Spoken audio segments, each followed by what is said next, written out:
Fair സ്കിന്നിലേക്കുള്ള final വേർഡായ മഞ്ചിഷ്ട, ലിക്രൈസ്, അതിമധുരം, ഇരട്ടി മധുരം, sandalwood ചേർന്നിട്ടുള്ള ഫെയർനെസ് ക്രീമാണ്. ദീപിക പടുക്കോൺ ഒക്കെ യൂസ് ചെയ്തിട്ടുള്ള ഫേമസ് ആയിട്ടുള്ള ഫെയർനെസ് ക്രീമാണ് നമ്മൾ ഇന്ന് ഉണ്ടാക്കാൻ പോകുന്നത്. ഹായ് ഹലോ, എല്ലാവർക്കും സുഖല്ലേ? അപ്പോൾ നമ്മളിത് നോക്കാൻ പോകുന്നത് എല്ലാവരുടെയും ഒരു വലിയ ആഗ്രഹമായ സ്കിൻ വൈറ്റ് ആക്കാൻ പറ്റുന്ന ഒരു ഫെയർനെസ് ക്രീമാണ്. നിറയെ പേരും എൻ്റെ അടുത്ത് റിക്വസ്റ്റ് ചെയ്ത ഒരു കാര്യമാണ്, ഫെയർനെസ് ക്രീം ഉണ്ടോ, ഫെയർനെസ് ക്രീം ഉണ്ടാക്കുമോ? ആക്ച്വലി ഇത് വന്നിട്ട് ഹെർബലായിട്ട് നമുക്ക് ഒരു സൈഡ് ഇഫക്റ്റും ഇല്ലാതെ യൂസ് ചെയ്യാൻ പറ്റുന്ന ഒരു ഫെയർനെസ് ക്രീമാണ്. നമ്മൾ ഇതിനകത്ത് ഉപയോഗിക്കാൻ പോകുന്നത് മഞ്ചിഷ്ടയാണ് മെയിനായിട്ടും ഉപയോഗിക്കാൻ പോകുന്നത്. പിന്നെ നമ്മുടെ നേച്ചറിൽ നിന്ന് തന്നെ കിട്ടുന്ന കുറച്ച് ഇൻഗ്രീഡിയൻസ് വെച്ചിട്ടാണ് നമ്മൾ ഇന്ന് ഫെയർനെസ് ക്രീം ഉണ്ടാക്കാൻ പോകുന്നത്. ഫസ്റ്റ് തന്നെ സമയം കളയാതെ നമുക്ക് വീഡിയോയിലേക്ക് പോകാം. വീഡിയോ കണ്ടിട്ട് ബാക്കി നമുക്ക് അതിനെക്കുറിച്ച് സംസാരിക്കാം. അതിൻ്റെ ബെനിഫിറ്റ്സ് ഒക്കെ ഞാൻ ത്രൂ ഔട്ട് ദ വീഡിയോയിൽ പറഞ്ഞു പോകാം, നിങ്ങൾക്ക് മനസ്സിലാകുന്ന പോലെ പറഞ്ഞു പോകാം. അപ്പോൾ നമുക്ക് ഫസ്റ്റ് വീഡിയോ കണ്ടിട്ട് വരാം. ഇന്ന് നമ്മൾ ഉണ്ടാക്കാൻ പോകുന്ന ഫെയർനെസ് ക്രീമിന്റെ മെയിൻ ഇൻഗ്രീഡിയന്റ് ആയ മഞ്ചിഷ്ടയാണിത്. മഞ്ചിഷ്ട 50 ഗ്രാമാണ് നമ്മൾ എടുത്തിട്ടുള്ളത്. അതുപോലെ തന്നെ ഇതാണ് ഇരട്ടി മധുരം. ഇരട്ടി മധുരം നമ്മൾ 10 ഗ്രാമാണ് എടുത്തിട്ടുള്ളത്. അതൊന്ന് ചതച്ചിട്ടാണ് എടുത്തിട്ടുള്ളത്. ഇത് സാൻഡൽവുഡ് ആണ്. സാൻഡൽവുഡും 10 ഗ്രാമാണ് നമ്മൾ എടുത്തിരിക്കുന്നത്. പിന്നെ നമ്മൾക്ക് വേണ്ടത് അലുവേറ ജെല്ലാണ്. ഇത് ഹോം മെയ്ഡ് ആയിട്ടുള്ള അലുവേറ ജെല്ലാണ്. അതുപോലെ തന്നെ ഹോം മെയ്ഡ് ആയിട്ടുള്ള റോസ് വാട്ടർ ആണ്. റോസ് വാട്ടർ നമ്മൾ 20 മില്ലി എടുത്തിട്ടുണ്ട്. നമ്മൾ ആദ്യം നമ്മൾക്ക് വേണ്ട മഞ്ചിഷ്ട, ലിക്രായി, സാൻഡൽവുഡ് എല്ലാം കൂടെ ഒരു ബൗളിലിട്ട് ബോയിൽ ചെയ്യാൻ പോവുകയാണ്. നമ്മൾക്ക് വേണ്ടത് 1/2 ലിറ്റർ ആണെന്നുണ്ടെങ്കിൽ നമ്മൾ 1.5 ലിറ്റർ വെള്ളം ഒഴിക്കണം. അതുപോലെ വെള്ളം വറ്റി വരണം.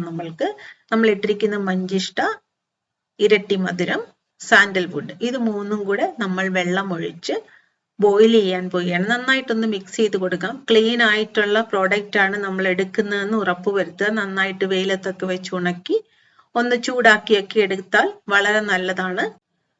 മഞ്ചിഷ്ട, ഇരട്ടി മധുരം, സാൻഡൽവുഡ് ഇത് മൂന്നും കൂടെ നമ്മൾ ഒരു മീഡിയം ഫ്ലെയിമിൽ ഒരു 35 to 40 മിനിറ്റ്സ് ബോയിൽ ചെയ്യാൻ പോവുകയാണ്. മൂടി വെച്ച് തന്നെ ബോയിൽ ചെയ്യണം. കാരണം ആ വേപ്പറില്ലേ, ആ ഒരു നീരാവി അതിലേക്ക് തന്നെ വീഴണം.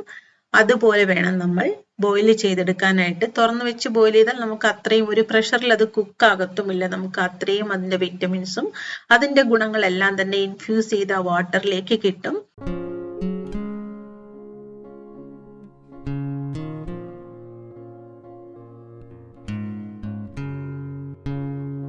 സ്കിന്നിലുള്ള ബ്ലാക്ക് മാർക്കുകളെ എല്ലാം തന്നെ മാറ്റാൻ കഴിവുള്ള ഇൻഗ്രീഡിയൻസ് ആണ് ഇത് മൂന്നും തന്നെ. അപ്പോൾ ഹൈപ്പർ പിഗ്മെന്റേഷൻ മാറാനും ഇത് വളരെ നല്ലതാണ്.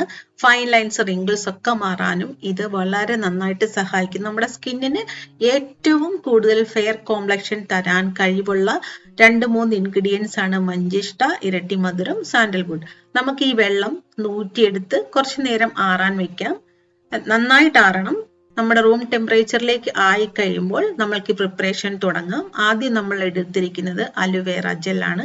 അലുവേറ ജെല്ല് 100 ഗ്രാം എടുത്തിട്ടുണ്ട്. അതിലേക്ക് നമ്മൾ 20 മില്ലി റോസ് വാട്ടർ ഒഴിക്കുകയാണ്. റോസ് വാട്ടർ ഹോം മെയ്ഡ് ആയതുകൊണ്ടാണ് ആ കളറിൽ ഇരിക്കുന്നത്. ഇപ്പോൾ നമുക്ക് മഞ്ചിഷ്ട, ഇരട്ടി മധുരം, സാൻഡൽവുഡ് ഇൻഫ്യൂസ് ചെയ്ത വാട്ടർ ഒഴിച്ചിട്ട് നന്നായിട്ടൊന്ന് മിക്സ് ചെയ്തെടുക്കാം. നിങ്ങൾക്ക് എങ്ങനെ വേണമെങ്കിലും മിക്സ് ചെയ്യാം. ബീറ്റ് ചെയ്തെടുക്കുകയാണെന്നുണ്ടെങ്കിൽ ഇതുപോലെ ബീറ്റർ വെച്ച് ബീറ്റ് ചെയ്തെടുക്കുകയാണെന്നുണ്ടെങ്കിൽ എല്ലാ ഇൻഗ്രീഡിയൻസും ഒരേപോലെ എല്ലായിടത്തും നമുക്ക് യോജിച്ച് കിട്ടാൻ വേണ്ടിയാണ് ഇങ്ങനെ ബീറ്റ് ചെയ്തെടുക്കുന്നത്. ഇതിങ്ങനെ ബീറ്റ് ചെയ്തെടുത്ത് കഴിയുമ്പോഴേക്കും നമുക്ക് നല്ലൊരു ക്രീമി കൺസിസ്റ്റൻസിയിൽ കിട്ടും. കുറച്ച് നേരം മാറ്റി വെക്കുകയാണെന്നുണ്ടെങ്കിൽ ഈ ബബിൾസ് എല്ലാം പോയിട്ട് നമുക്ക് നല്ല ക്രീം ആയിട്ട് തന്നെ ഇത് കിട്ടുന്നതാണ്.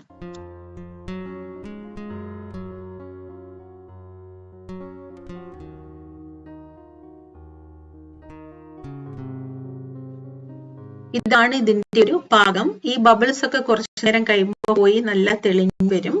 നമ്മൾ ഇത് രാവിലെയും വൈകുന്നേരവും നമ്മുടെ ഫേസിൽ ഫെയർനെസ് ക്രീമായിട്ട് ഉപയോഗിക്കാവുന്നതാണ്.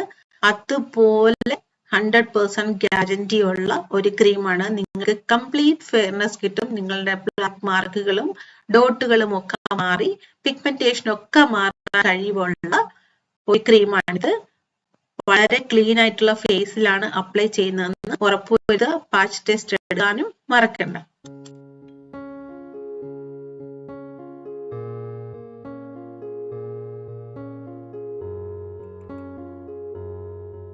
നമ്മൾ മെയിനായിട്ടും കോൺസെൻട്രേറ്റ് ചെയ്യുന്നത് ആൻറ്റി ഏജിങ് സ്കിൻ കെയർ ആണ്. കാരണം ആൻറ്റി ഏജിങ് ടൈമിൽ ഏറ്റവും കൂടുതൽ നമ്മൾ സ്കിന്നിൻ്റെ പ്രോബ്ലംസ് നമ്മൾ ഫേസ് ചെയ്യുന്നത്, നമ്മളെ കൊണ്ട് സോൾവ് ചെയ്യാൻ പറ്റത്തില്ലാത്ത ഒരുപാട് ആങ്സൈറ്റി ഉണ്ടാകുന്നതൊക്കെ ആ ഒരു ഏജിലായ കാരണമാണ് നമ്മൾ ആ ഒരു ഏജിലേക്കുള്ള സ്കിൻ കെയർ ഒരുപാട് കോൺസെൻട്രേറ്റ് ചെയ്ത് പറയുന്നത്. പക്ഷേ അതേ സ്കിൻ കെയർ നിങ്ങൾക്ക് ഏത് വയസ്സിൽ വേണമെങ്കിലും ഉപയോഗിക്കാം എന്നുള്ളതാണ് അതിൻ്റെ ഏറ്റവും വലിയൊരു റിയലിസ്റ്റിക് ആയിട്ടുള്ള കാര്യം. കാരണം അതേ സ്കിൻ കെയർ നിങ്ങൾ യങ് ആയിട്ടുള്ള ഏജിൽ ഉപയോഗിക്കുമ്പോൾ നിങ്ങളുടെ സ്കിൻ കൂടുതൽ യുവത്വമാകുകയും പൊല്യൂഷൻസ് ഒക്കെ അടിച്ച് അല്ലെ സൺ ടാൻ ഒക്കെ അടിച്ചിട്ടുണ്ടാകുന്ന കുറേ പ്രശ്നങ്ങൾ നിങ്ങൾക്ക് ഇപ്പോൾ തന്നെ ട്രീറ്റ് ചെയ്ത് കൊണ്ടുപോയി പ്രൊലോങ് ചെയ്ത് നിങ്ങളുടെ യൂത്ത്ഫുൾനെസ്സിനെ നിങ്ങൾക്ക് പ്രൊലോങ് ചെയ്യാനായിട്ട് സാധിക്കുന്നതാണ്.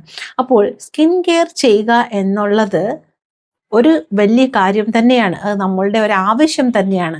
പക്ഷേ സ്കിൻ കെയർ ചെയ്യണം എന്നുള്ളത് കൊണ്ട് അതിനോടുള്ള ആ ഒരു ആവേശം കാരണം, അല്ലെങ്കിൽ അതിനോടുള്ള ആ ഒരു സ്കിൻ കെയർ ചെയ്യണം, എൻ്റെ സ്കിന്ന് ഡള്ളായി അല്ലെ എൻ്റെ സ്കിന്ന് പഴയ പോലെ അല്ല എന്നുള്ള ആ ഒരു വിചാരം കാരണം പോയി ഒരുപാട് മിസ്റ്റേക്കുകൾ ചെയ്യുന്ന ഒത്തിരി പേരെ പരിചയപ്പെടാനും കാണാനുമുള്ള ഒരു ഓപ്പർച്യൂണിറ്റി ഉണ്ടായി എനിക്ക് through the video and through the WhatsApp and through the voice note conversation, emails and all. എന്തുമാത്രം ക്വസ്റ്റ്യൻസാണ് വരുന്നത്, അല്ലെ എന്തുമാത്രം ആങ്സൈറ്റിയോടെയാണ്, എന്തുമാത്രം ആങ്സൈറ്റിയേക്കാളും കൂടുതൽ എടുത്തു ചാട്ടം അങ്ങനെ ഈ ഒരു കാര്യത്തിൽ ഇച്ചിരി കൂടുതലാണ് എല്ലാവർക്കും. അത് പാടില്ല. നമ്മൾ ആദ്യം ചെയ്യാൻ പോകുന്നത് എന്താണെന്ന് മനസ്സിലാക്കുക. നമ്മൾ ചെയ്യാൻ പോകുന്നത് സ്കിൻ കെയർ ആണ്. എന്തിനു വേണ്ടിയുള്ള കെയർ ആണ്? ഫെയർ ആകാൻ വേണ്ടിയുള്ളതാണോ? ഫൈൻ ലൈൻസ് മാറാൻ വേണ്ടിയുള്ളതാണോ? അല്ലെങ്കിൽ നമ്മൾക്ക് ഡാർക്ക് സ്പോട്ടിന് വേണ്ടിയുള്ളതാണോ? അല്ലെങ്കിൽ നമ്മൾക്ക് പിഗ്മെന്റേഷൻ കരിമംഗലത്തിന് വേണ്ടിയുള്ളതാണോ? ഫൈൻ ലൈൻസ് ആണോ? റിങ്കിൾസ് ആണോ? നമ്മൾക്ക് സൺ ടാൻ ആണോ? അല്ലെ ഹെയർ ഫോൾ ആണോ? എന്താണ് നമ്മുടെ പ്രശ്നമെന്ന് നമ്മളൊന്ന് മനസ്സിലാക്കുക. അതായത് നമ്മളെ തന്നെ ഒന്ന് മാറി നിന്ന് നമ്മളിലേക്ക് നോക്കുക. പിന്നെ ഇതിൻ്റെ കൂട്ടത്തിൽ നിങ്ങൾക്ക് എന്തെങ്കിലും ഹെൽത്ത് ഇഷ്യൂ ഉണ്ടെന്നുണ്ടെങ്കിൽ അതിൻ്റെ പരിഹാരം നിങ്ങളോട് ഡോക്ടർ പറഞ്ഞിട്ടുണ്ടാവും. അത് മാറ്റി വെച്ചിട്ടല്ല നിങ്ങൾ ഈ സ്കിൻ കെയർ ചെയ്യേണ്ടത്. അത് നിങ്ങൾ ഒന്ന് കമ്പയർ ചെയ്ത് മനസ്സിലാക്കാനുള്ള ഒരു കോമൺ സെൻസ് ഉറപ്പായിട്ടും ഉണ്ടായിരിക്കണം. നമ്മളെല്ലാവരും തന്നെ കിച്ചണിൽ കുക്ക് ചെയ്യുന്ന ആൾക്കാരാണ്. എല്ലാ ഭക്ഷണവും എല്ലാവർക്കും ഒരുപോലെ സ്യൂട്ട് ആവണമെന്നില്ല എന്ന് പറഞ്ഞ പോലെയാണ് സ്കിൻ കെയറും. എല്ലാ സ്കിൻ കെയറും എല്ലാവർക്കും ഒരേപോലെ സ്യൂട്ട് ആവണം എന്നില്ല. എല്ലാവരുടെയും സ്കിൻ ഡിഫറെൻ്റ് ആണ്. ഞാൻ ഇതൊക്കെ എല്ലാ വീഡിയോയിലും പറയുന്ന കാര്യങ്ങളാണ്. ഒന്ന് മനസ്സിലാക്കുക, നമ്മളുടെ സ്കിന്നിനെ കുറിച്ച് നമ്മൾക്കാണ് ഏറ്റവും കൂടുതൽ അറിയാവുന്നത്. ഇവനൊരു ഡോക്ടറെ അടുത്ത് പോയി കണ്ടാലും ഡോക്ടറെക്കാളും കൂടുതൽ നമ്മളുടെ സ്കിന്നിനെ കുറിച്ച് നമ്മൾക്കാണ് ഏറ്റവും കൂടുതൽ അറിയാവുന്നത്. അതുകൊണ്ട് സ്കിൻ കെയർ ചെയ്യണം. ഓക്കെ, നമ്മൾ കെയർ ചെയ്യണം. നമ്മൾ റിങ്കിൾസ് വരാതെ നോക്കണം, പിഗ്മെന്റേഷൻ വരാതെ നോക്കണം. ഇതിനൊക്കെ വേണ്ടിയുള്ള കാര്യങ്ങൾ തന്നെയാണ് നമ്മൾ വീഡിയോയിൽ കൂടെ ഷെയർ ചെയ്യുന്നതും അല്ലെ നിങ്ങൾ കാണുന്നതും കേൾക്കുന്നതുമൊക്കെ. ഇതിലേതാണ് നമ്മൾക്ക് വേണ്ടത് എന്ന് മനസ്സിലാക്കി അതിനനുസരിച്ചുള്ള സ്കിൻ കെയർ വേണം ചെയ്യാൻ. ഓക്കെ, ഒന്ന് സ്യൂട്ട് ആകുന്നെന്ന് വെച്ചോ. ഇപ്പം നമ്മൾക്കൊരു പാക്ക് സ്യൂട്ടായി, അല്ലെ നമ്മൾക്കൊരു സ്കിൻ കെയർ ഒരു സൊല്യൂഷൻ അല്ലെങ്കിൽ ഒരു റെസിപ്പി സ്യൂട്ടായി എന്ന് വെച്ച് അത് 3 നേരവും 2 നേരവും 4 നേരവും ഒന്നും ഫേസിലിടരുത്. അത് ഫേസിലോട്ട് വർക്ക് ചെയ്യാൻ ഒരു സമയം കൊടുക്കണം. ഫേസിന് കുറച്ച് റെസ്റ്റ് കൊടുക്കണം. ഫേസിന് അത് അബ്സർവ് ചെയ്യാനുള്ള കപ്പാസിറ്റി ഉണ്ടോ എന്നറിയണം. ഓവർ ഡോസ് കൊടുക്കരുത്. നമ്മൾ ഓവർ ഡോസ് മരുന്ന് കഴിക്കുന്ന പോലെ തന്നെയാണ് നമ്മുടെ സ്കിന്നിലേക്ക് കുറേ സ്കിന്നിൽ റബ്ബ് ചെയ്ത് കഴിയുമ്പോൾ സ്കിന്ന് റഫ് ആവില്ലേ, സ്കിന്ന് ബ്ലാക്ക് ആവില്ലേ, സ്കിന്ന് ഡ്രൈ ആവില്ലേ? ഇതൊക്കെ അറിഞ്ഞ് തന്നെ വേണം നിങ്ങൾ ഈ കെയർ ചെയ്യാനായിട്ട്. ഓക്കെ, അപ്പോൾ നമ്മൾ ഇന്ന് വീഡിയോ ഇത്രയേ ഉള്ളൂ. ഞാൻ കൂടുതൽ സംസാരിക്കുന്നില്ല. Because I am also not well. ഞാൻ ഇപ്പോൾ കഴിഞ്ഞ വീഡിയോയിലും പറഞ്ഞു എനിക്ക് ഫീവർ ആണെന്നുള്ളത്. ഫീവർ കംപ്ലീറ്റ് ആയിട്ട് അങ്ങോട്ട് മാറിയിട്ടില്ല. കാരണം ഇവിടെ അൺഎക്സ്പെക്റ്റഡ് ആയിട്ട് മഴയും മഞ്ഞും എല്ലാം കൂടെ മിക്സഡ് ആയിട്ടുള്ളൊരു ക്ലൈമറ്റാണ്. So ദിടീന്നുള്ള climate ചേഞ്ചിൻ്റെയാണ്. ഇനിയിപ്പോൾ ഇവിടെ വിൻ്ററാണ് വരാൻ പോകുന്നത്. സോ അതിൻ്റെ ഒരു ക്ലൈമറ്റ് ചേഞ്ചിൻ്റെ എല്ലാവർക്കും തന്നെ ഉണ്ട്. നിറയെ പേർക്കും ഈ ഒരു ചെറിയ ഫീവർ ഇവിടെ ഉണ്ട്.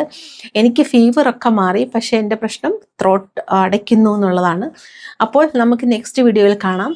അപ്പോൾ എന്നെയും നിങ്ങളുടെ കൂടെ കൂട്ടിയിൽ എനിക്ക് ഒരുപാട് സന്തോഷമുണ്ട്.